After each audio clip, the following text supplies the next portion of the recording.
साथियों नमस्कार। जैसा कि आप सभी जानते हैं कि हमारी ये फिजियोग्राफी ऑफ इंडिया की पीवाईक्यू की 10वीं क्लास है। इससे पहले हमारी 9 क्लासेस हो चुकी हैं। उनमें भी आप एक तरफ से देखते आएंगे तो आपको पता चलेगा, क्योंकि बहुत सी सारी चीज़ें अब हम यहाँ स्किप कर देते हैं क्योंकि उनका डिस्कशन हमने पहले ही कर चुका है। तो यानी कि हमारी ये जो पीवाईक्यू सीरीज़ है, चाहे यूपीएससी हो, पीएससी हो या अन्य जो कॉम्पिटिटिव एग्ज़ाम की तैयारी करने वाले सभी विद्यार्थियों के लिए एक बेहतर साबित होती है। तो आप इस पीवाईक्यू सीरीज़ के माध्यम से आप अपने आप का बेहतर तरीके से मूल्यांकन कर सकते हैं।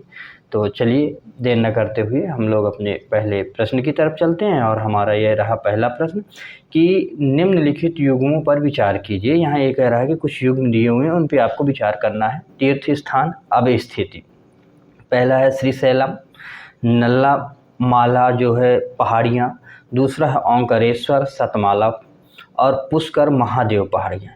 इसमें यह कह रहा है कि उपर्युक्त में से कौन सा युग्म सही सुमेलित है। आप इस चीज़ को ज़रूर ध्यान रखा करेंगे, सही और गलत को।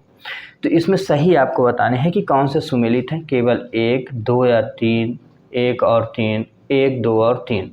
तो इसका जो सही आंसर है वो ए है, केवल 1।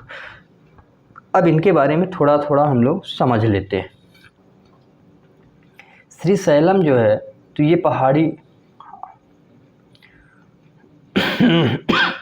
आंध्र प्रदेश में है, आंध्र प्रदेश में। और ये जो श्रीशैलम है करनूल जिला पे है, करनूल जिला में। और यह जो है तो हिंदू तीर्थ स्थान के लिए बहुत महत्वपूर्ण है। यहाँ 12 ज्योतिर्लिंगों में से एक ज्योतिर्लिंग है शिव भगवान का, इसलिए ये फेमस और प्रसिद्ध माना जाता है। अगला ओंकारेश्वर। ओंकारेश्वर जो है ये मध्य प्रदेश में है।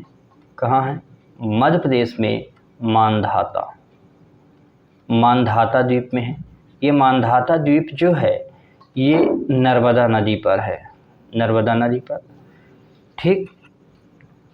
अब ये भी 12 ज्योतिर्लिंगों में से एक ज्योतिर्लिंग माना जाता है, यानी कि भगवान शिव को ही समर्पित ये भी स्थान है, ऐसे ही सैलम भी। अब अगला जो हम लोग बढ़ते हैं, अगला हमारा है पुष्कर। इस पुष्कर के बारे में समझ लें कि पुष्कर क्या है। तो ये पहली बात तो पुष्कर राजस्थान में है। कहाँ है?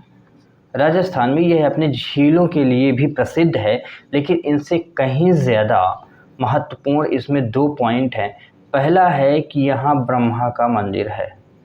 किसका है? ब्रह्मदेव का मंदिर है, जो कि दुनिया में एकमात्र स्थान है जहाँ ब्रह्मदेव का मंदिर है, यानी कि ब्रह्मा जी का मंदिर है। ठीक, पहली बात। दूसरा, यहाँ ऊंट का मेला लगता है। किसका? ऊंट का मेला। ये ऊंट का मेला अर्थात पशु मेला।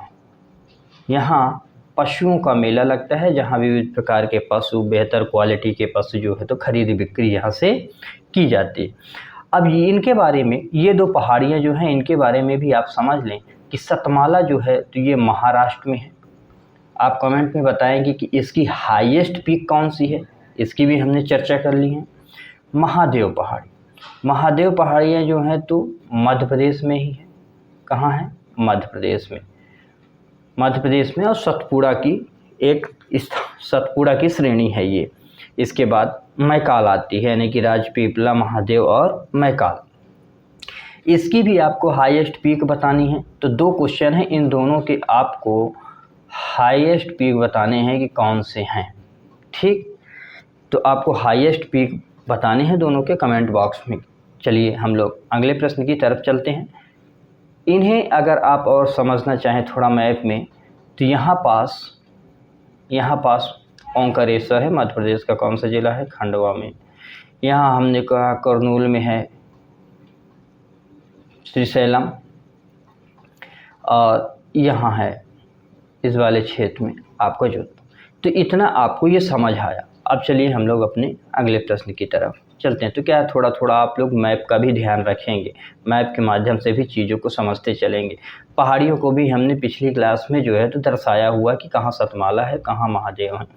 तो अगला हमारा प्रश्न है कि निम्नलिखित युग्मों पर विचार कीजिए। अब यहाँ फिर से युग्म का सवाल है। कार्डमम पहाड़ियाँ कोरोमंडल तट पर, कैमूर पहाड़ियाँ कोंकण तट पर, महादेव पहाड़ियाँ मध्य भारत पर और मिकिर पहाड़ियाँ पूर्वोत्तर भारत पर। तो उपर्युक्त में से कौन सा सुमेलित है? सुमेलित का मतलब ये होता है कि ये जो लिखे हुए हैं ये सही सही कौन से सही मिलान में है ऐसे। तो यहाँ आपको कूट में बताना है कि 1 और 2, 2 और 3, 3 और 4 और 2 और 4। तो इसका जो सही आंसर होगा वो है 3 और 4। अब इनके बारे में भी थोड़ा समझ लेते हैं। पहले पहाड़ियों के बारे में देख लेते हैं। कार्डमम पहाड़ियाँ केरल तमिलनाडु वाले क्षेत्र में हैं ये, इनको भी अभी हम मैप में दिखाएंगे कि ये मैप में कहाँ है। कैमूर पहाड़ियाँ भी मध्य प्रदेश से लेके राजस्थान तक, कहाँ तक, मध्य प्रदेश से बिहार तक ये विंध्यन का ही पूर्वी विस्तार है। फिर इसके अगले हम चलते हैं महादेव में। महादेव को अभी अभी हमने बताया है कि सतपुड़ा का विस्तार है, मध्य प्रदेश में पाई जाती हैं। और मिकिर पहाड़ियाँ जो हैं तो ये असम प्रांत में हैं। कहाँ हैं? असम प्रांत में। इनको भी अभी हम थोड़ा मैप में जो है तो आपको इंडिकेट करके बताएंगे। तो इतनी तो आपने समझा कि ये पहाड़ियाँ इधर इधर हैं। अब तट के बारे में अगर हम बताएं कि तट कौन से हैं, आप एलिमिनेट करते चलेंगे, इसको हमने आंसर बताया है। अब आप इमेजिन करते रहेंगे मैप को अपने माइंड पे। कोरोमंडल तट जो है ये बंगाल की खाड़ी वाले क्षेत्र में है, पे ऑफ बंगाल यानी कि तमिलनाडु से लेके, ठीक, तमिलनाडु वाले क्षेत्र से लेके है कोरोमंडल तट।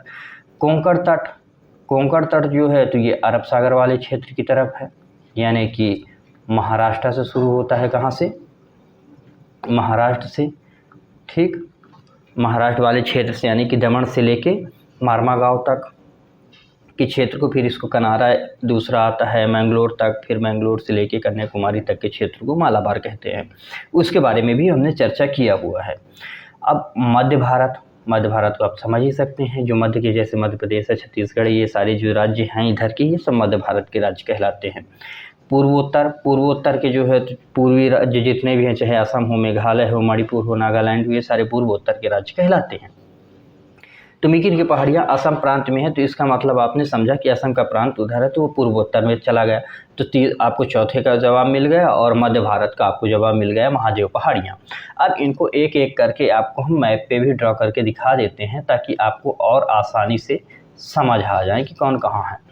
तो कार्डमम की पहाड़ियाँ जो हैं, कार्डमम की पहाड़ियाँ यहाँ हैं, इस वाले क्षेत्र में आपको कार्डमम की पहाड़ियाँ मिलेंगी।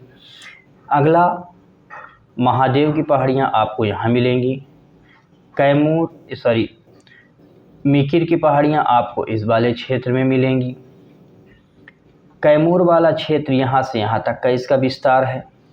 कोरोमंडल तट जो है तो यहाँ से ये पूरा कोरोमंडल तट है इधर का। इसे भी और नाम से विभाजित करते हैं, उसके बारे में हम आगे चल के जो है तो बताते हैं कि उत्तरी सरकार कौन सा है, आंध्रा तट कौन सा है। तो अगर ऐसे बात करें तो यहाँ का क्षेत्र जो है ये, इसे उत्तरी सरकार बोलते हैं। क्या बोलते हैं? उत्तरी सरकार।